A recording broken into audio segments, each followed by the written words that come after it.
Halo semuanya, hari ini kita akan membahas sesuatu yang spesial nih berkaitan dengan gimana caranya agar pasangan suami istri itu gak cuma kompaknya di rumah, tetapi juga tangguh dan kompak dalam menjalankan bisnis bersama. Karena memang banyak orang yang bilang jangan sampai mencampurkan urusan bisnis dengan urusan hati, tetapi buktinya di sini bisa jalan bersama-sama. Yuk kita langsung aja kita tanyakan langsung kepada praktisinya yaitu Kang Faisal. Langsung ke pertanyaan Kang. Nah, di dalam menjalankan bisnis ya, terutama pas saat di rumah, biasanya siapa nih yang paling dominan ketika membahas strategi bisnis di rumah? Ya, teman-teman, jadi kalau teman-teman sudah punya pasangan, entah itu ada yang punya istri atau punya suami, jadi ini yang disebut namanya couplepreneur. Kalau itu memang dijalankan satu bisnis itu secara bersama. Nah, biasanya ini yang kadang jadi persoalan ketika ada masalah, antara lain masalah bisnis dibawa ke rumah tangga, masalah rumah tangga dibawa ke bisnis. Maka dari itu yang pertama kali mesti dilakukan adalah mensepakati atau menyepakati siapa yang bisa mengambil keputusan. Misalnya di dalam rumah tangga siapa yang nanti akan mengambil keputusan, di dalam usaha juga siapa yang mengambil keputusan. Maka dari itu harus dipisahkan nih pengambilan keputusannya.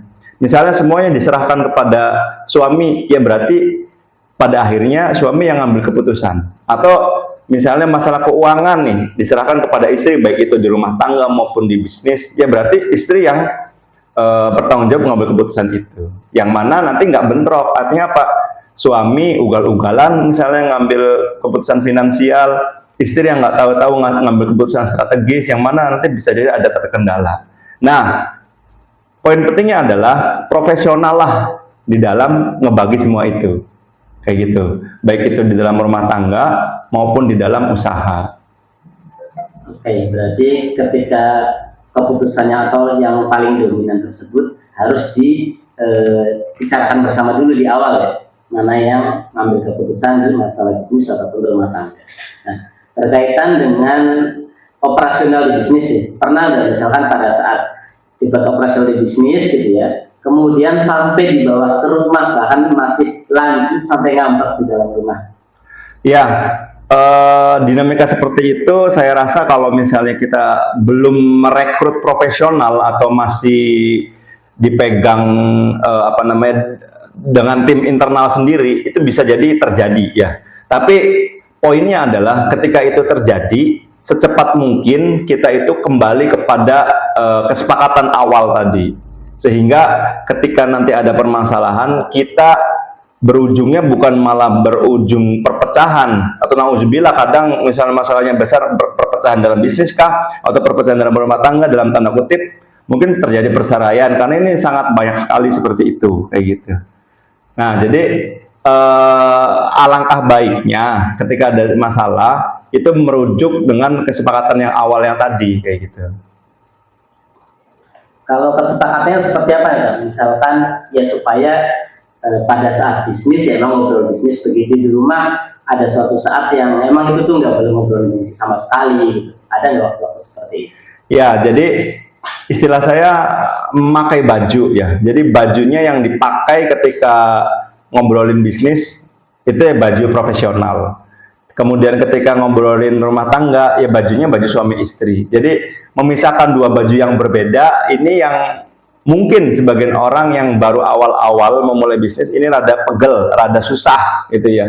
Tapi pada akhirnya mau nggak mau memang harus seperti itu. Dan yang paling penting lagi nanti bisa jadi harta rumah tangga dan harta bisnis ya dipisahkan. Jadi jangan sampai semua harta yang di bisnis diaku sebagai harta pribadi atau harta rumah tangga. Walaupun pada kenyataannya kalau UMKM atau kalau kita yang belum merekrut profesional bisa jadi ditampung di satu orang, misalnya di istri semua kek atau di suami semua kek. Nah, ini yang harus tadi balik lagi kita mampu memilah dan memilihnya. Karena pastinya nanti akan ada syahwat atau akan ada keinginan untuk melanggar ya, melanggar kesepakatan pasti. Apalagi dengan dinamika yang sekarang modernisasi ini. Gitu. Nah, tadi kan disebutin ya, kita harus profesional. Kapan pakai baju bisnis pada saat di bisnis gitu ya. Kapan juga pakai baju menjadi suami istri. Nah, itu cara ngebedainnya gimana dan ya biar bisa diterapkan itu gimana gitu. Ya, mungkin teman-teman bisa berdasarkan waktu ya. Jadi artinya waktu, kalau misalnya waktunya jam kerja, ya pakai bajunya profesional gitu loh. Tapi kalau waktunya di luar jam kerja, ya waktunya waktu buat keluarga. Jadi jangan ngebahas usaha di luar dari jam kerja. Misalnya kalau teman-teman lagi ngebahas kerjaan, atau jangan ngebahas bisnis, keluarga di dalam bisnis. Oh, berarti ngebedainnya berdasarkan waktu ya, biar Ya. mudah. Oke.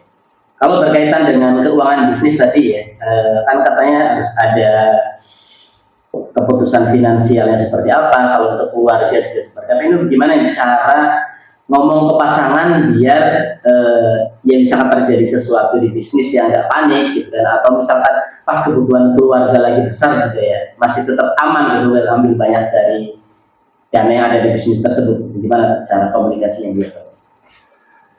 Ya, komunikasi sederhananya kita senantiasa ibaratnya kalau menjalankan itu berdua, ya kita sama-sama terbuka setiap hari. Artinya fluktuasi omset, mungkin fluktuasi pendapatan, bahkan fluktuasi apa istilahnya, fluktuasi keuntungan gitu ya, entah harian entah bulanan, itu harus terbuka semua. Yang mana dari situlah titik temunya, di mana oh ternyata bisnis saya lagi bagus, atau oh ternyata bisnis saya lagi jelek. Artinya ketika lagi jelek bisnisnya, berarti ada yang nahan di rumah tangga. Artinya bisa jadi ada efisiensi. Atau misalnya ketika bisnisnya lagi bagus, ya tetap pendapatan tidak lebih besar daripada pengeluaran, misalnya kayak gitu. Jadi ini memang problematik. Yang bisa kita lakukan adalah menambah pendapatan di dalam bisnis. Maka dari itu, kenapa uang bisnis itu harus dipisah? Salah satunya adalah tadi, buat ekspansi, buat menambah omset, buat menambah pemasukan, bahkan apa istilahnya, buat menjadi kerjasama dengan pihak-pihak lain yang mungkin mendatangkan pemasukan-pemasukan baru gitu loh. Kalau namanya bisnis kan ini ya pasti ada naik turunnya ya. Ya ketika bisnis itu lagi berjalan bagus ya mungkin keuangan aman, komunikasi juga bagus. Tapi ketika bisnis itu lagi drop kan bisa jadi ada crash di dalam, entah itu di rumah tangganya atau di bisnisnya. Nah, pernah nggak sih kepikiran di dalam perjalanan ini, ya karena kondisinya lagi begini, dah kita jalan sendiri-sendiri aja gitu bisnisnya. Kemudian apa yang bisa membuat sekarang itu masih bertahan jalan bareng-bareng? Ya komitmen salah satunya, itu yang menjadikan orang berjalan bersama, karena komitmen ini mengalahkan dari kondisi apapun. Sehingga baik itu lagi pasang maupun surut, lagi untung maupun lagi banyak ngeplos, atau istilah saya rugi, boncos gitu, atau lagi happy kondisinya atau lagi sengsara, ya dengan komitmen ini kita mampu memegang semua janji, semua kesepakatan yang baik itu tertulis maupun tidak terhadap pasangan. Karena ya bisnis itu sejatinya sama kayak rumah tangga. Artinya apa?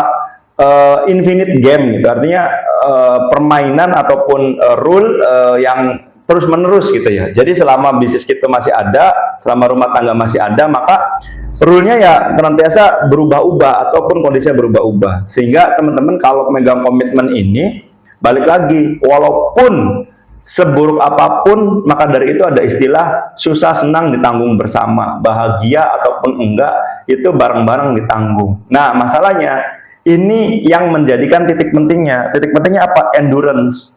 Endurance itu daya tahan kita, daya tahan suami misalnya, atau daya tahan si istri.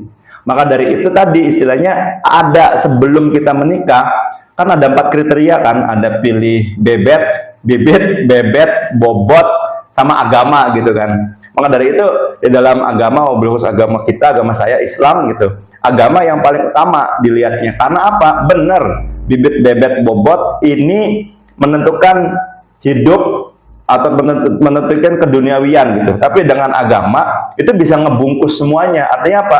Dengan agama itu bisa bersikap, bisa bertindak, dan bisa tadi memegang komitmen. Karena apa? Agama mengajarkan kita supaya kita jadi hamba yang terbaiknya Tuhan gitu loh.